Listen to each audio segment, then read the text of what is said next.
How to mute or silence any app on iPhone. It's pretty simple and a quick process, so without any further delay, let's jump right into the video. First thing first, move into the settings of a device.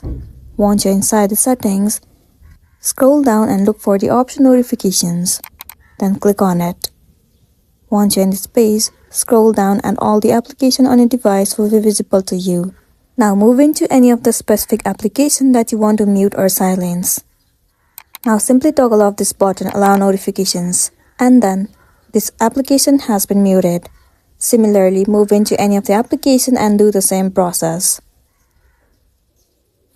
After that, you will not receive any of the notification in this application that you have muted.